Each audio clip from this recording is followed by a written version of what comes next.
Okay, so hopefully a few more have joined now.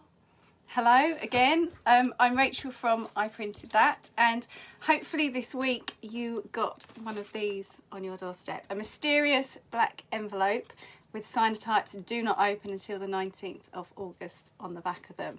We're not quite ready to open them yet, so just hang on for a little bit longer. It'd be lovely to hear from you today. Let me know where you are printing from in the country. Let me know if it's sunny, if it's overcast, if it's raining, and I'll explain what to do with all of those three weather conditions when you'll be able to make your sun prints. So just want to start, so make sure that you've got your black envelope with your sun prints in it.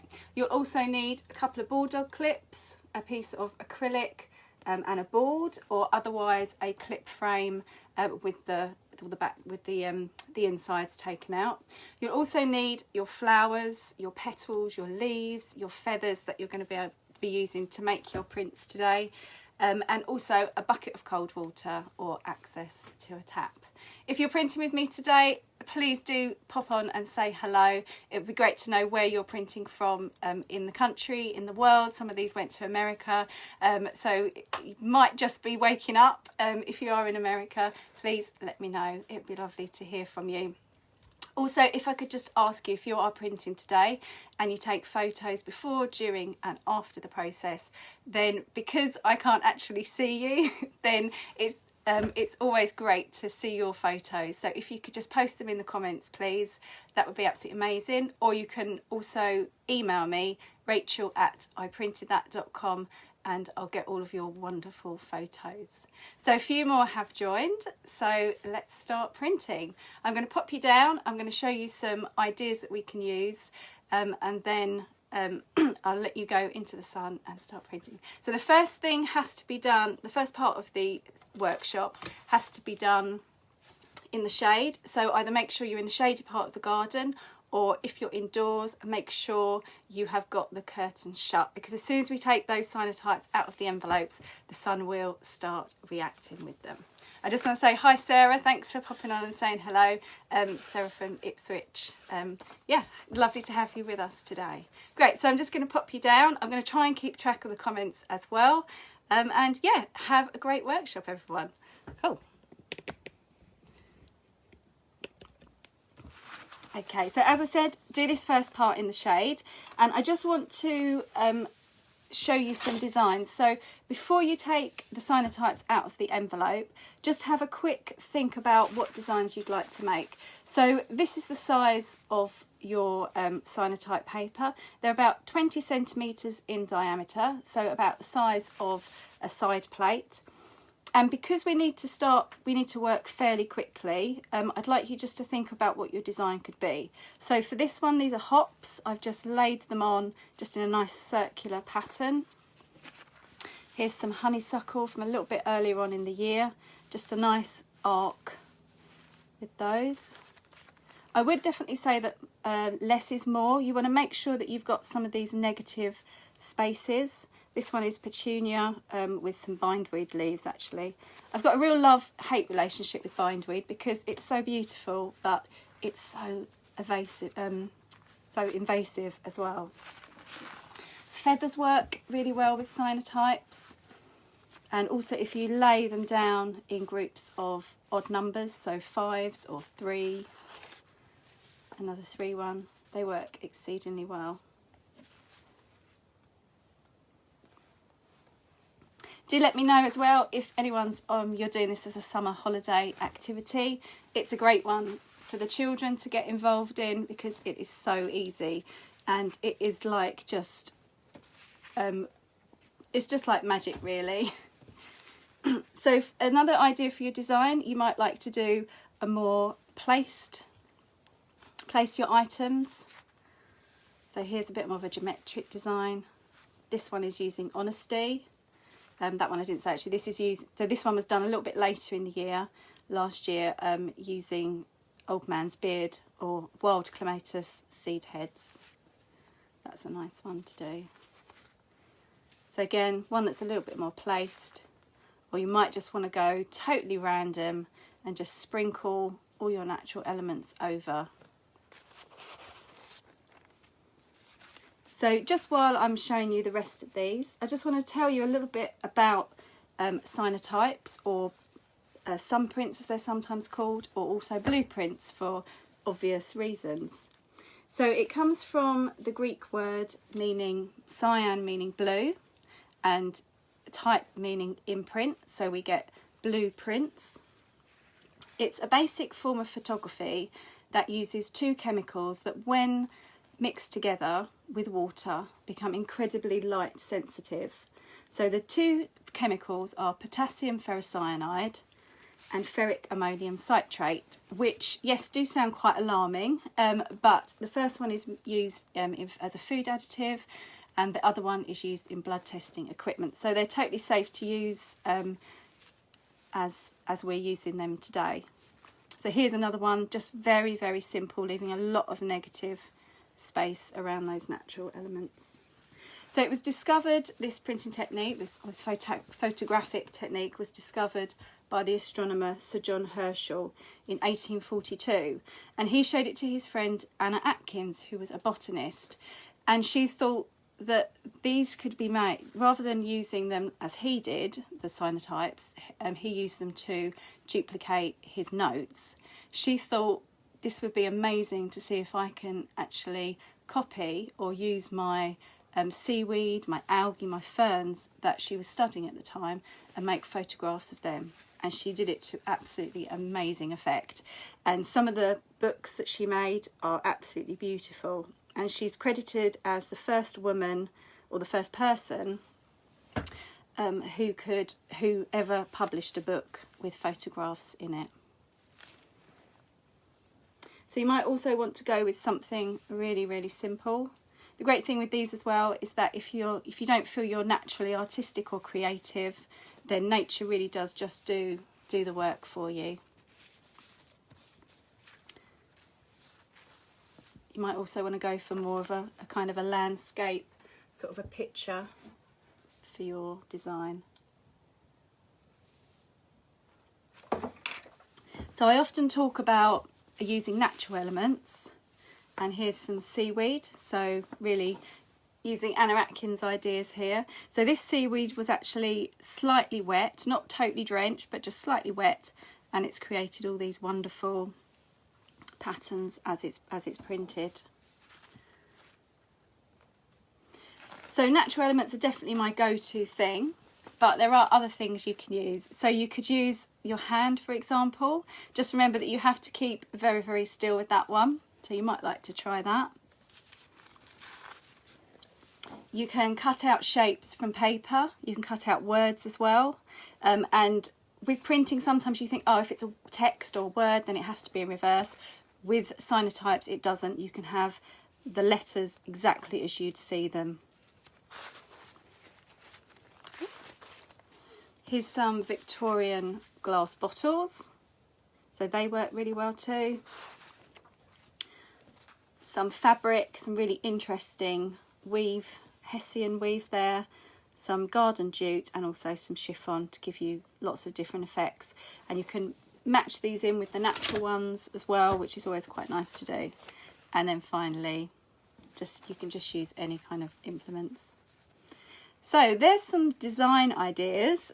So now, if you're kind of ready with your leaves or whatever you're printing with,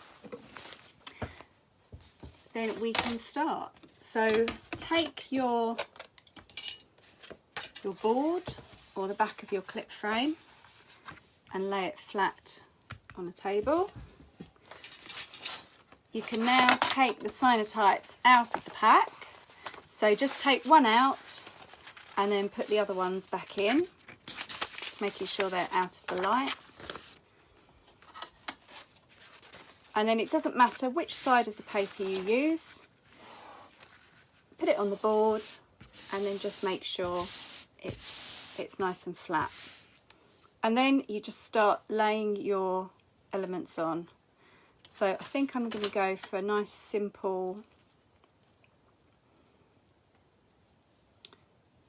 odd number of petunias. I do really like the petunias, they work so well. You get a really photographic imprint from those. Oh, that one's lost its stem. I'm going to put the stem on and hopefully that will work. So I'm going to go for those 3. And then when you've got your design done, you just carefully lay the perspex or whatever you're using on top. Bulldog clips just to hold the perspex in place. And just at this point I would say make sure the bulldog clip isn't over the Cyanotype paper because you'll end up with a bulldog clip mark. So just make sure it's holding the perspex but keeping everything in order. So while you're just finishing off your designs and doing that, I just want to let you know about the exposure times. So this is, as I said, a basic form of photography. So we're using terminology that we associate with photographs. So we use exposure time whilst it's in the sun. If you're in full sun today, then it could be anywhere from 3 minutes to 10 minutes. So again, let me know, is it really nice and sunny with you where you are today? The sun has just started to come out here, so I've timed it quite well. If you're in light cloud, then I would say this would take about 20 minutes. If it's very overcast, then it can take 40 minutes up to an hour. Now, if it's raining, you can't really do this one, so I would wait until a sunny time, till a sunny day. The Cyanotypes will last for sort of up to a month, as long as you keep them in the envelopes in a nice cool, dark, dry place. So I'll just run over those exposure times again. Full sun, 3 to 10 minutes. Light cloud, 20 minutes. If it's very overcast, 40 minutes to up to an hour. But what I'll do, I'll just bring one over now that I've done this morning for you, and you can see what you're looking for to know whether it's developed, whether the exposure time is enough. So here's the one that I was talking about. So I've used petunias again.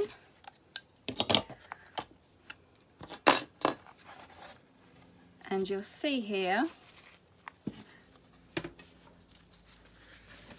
as I take the perspex off and the flowers off, that there's a stark contrast between the background, which has turned this kind of dusty blue, and the Cyanotypes, the images, impressions where the petunias were. So now I've got just a bucket of water, just cold tap water. And I'm just going to roll up my sleeves, put the Cyanotype in, and then just very gently just start washing the chemicals out. So where the sun hasn't got through, they will remain the white of the original paper. Sometimes, because it's a photograph, you do get these other elements, and also I know with petunias they work so well, you kind of get a real photographic effect. And as I say, just be really gentle with these. Although the paper is designed to get wet, you do still have to remember that it is paper, so it can tear if you're not too careful. So make sure that's all out. You might just like to run it under a tap gently just to make sure the water runs clear. No, that's good. Let's dry my hands.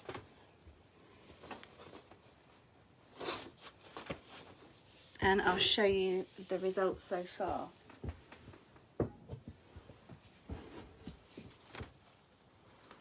So this is going to develop over the next 24 hours, and some of these colours are going to change slightly. So if I show you one of my petunias from before,